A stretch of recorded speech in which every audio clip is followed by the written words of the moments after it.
خوشا به حال تو، شهرها را غوغا کن. روز عزای او مرهمی به جراحت قلب علی بگذار.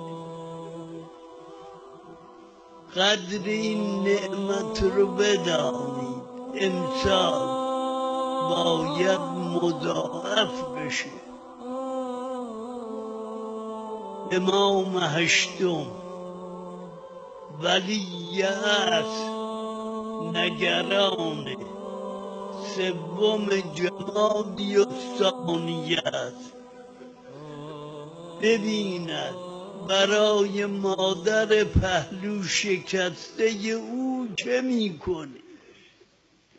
اگر مادرت از دستت بره، کسی مجلس ترحیمی براش بگیر تا زنده ای فراموشش میکنی. خوشا به حال این حیاتی که در ادای مادر ائمه معصومین بیرون میان. سعادت برای اینها. کاش میتوانستم قدم این سینه زنها رو میبوسیدم. اینها چه میکنن؟